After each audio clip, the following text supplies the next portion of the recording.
As a longtime fan of the Star Wars saga who grew up watching the original trilogy on VHS tapes, I must admit that the recent shift towards more interconnected from transmedia storytelling has me both excited and apprehensive. On one hand, I love the depth and richness that shows like the Clone Wars, Rebels, and Ahsoka bring to universe, adding layers to beloved characters like Anakin Skywalker and Ahsoka Tano.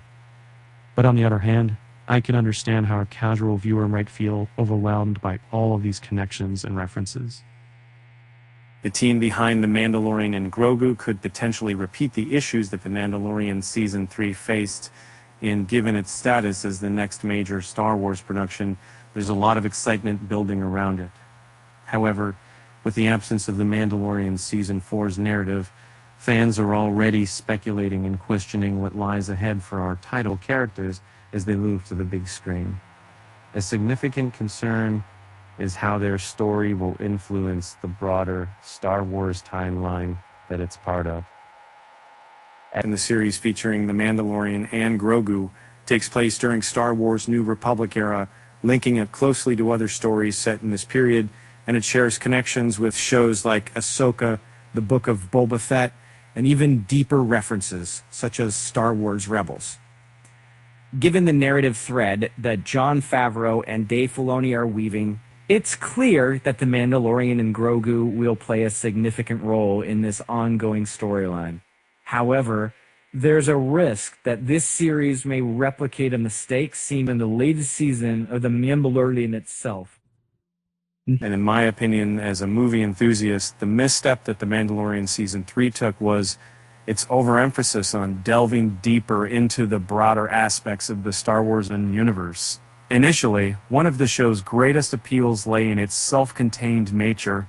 A newcomer to the Star Wars saga could have started with The Mandalorian Season 1, easily grasped the core of its narrative, the key characters, and their intricate relationships, making it a captivating tale that anyone could appreciate.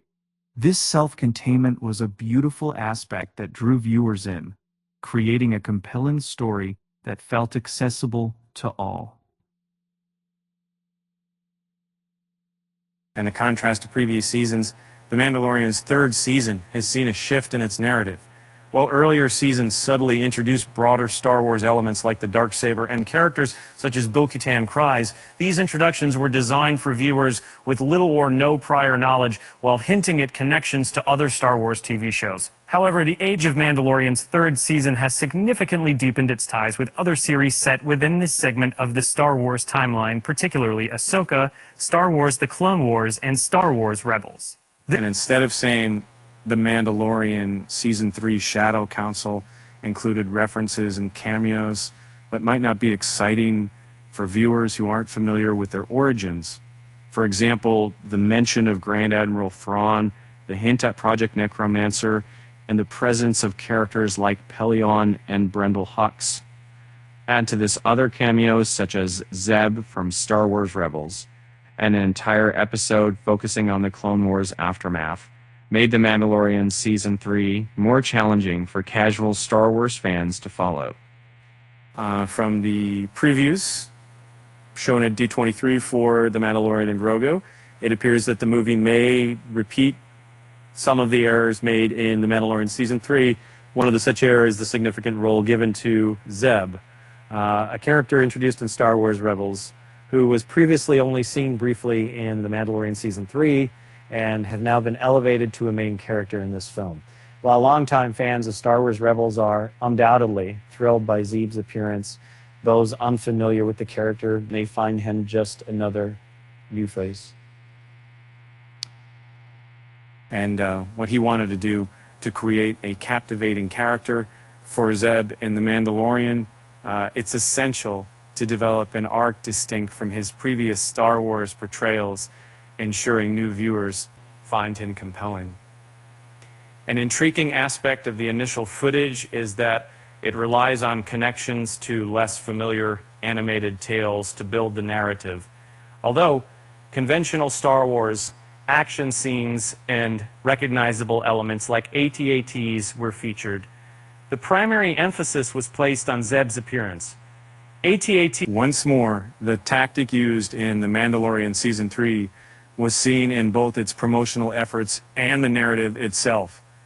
The teaser trailer for The Mandalorian Season 3 emphasized Bo-Katan Kryze and the status of Mandalore as a planet, themes that were initially presented in animated productions. This emphasis carried over to the story arc and Mandalorian Season 3, demonstrating how the Star Wars series set during the New Republic era are pushing the franchise's transmedia approach to unprecedented heights. All of this is to say that the transmedia approach Star Wars is taking is somewhat of a gamble regarding potentially alienating more casual viewers.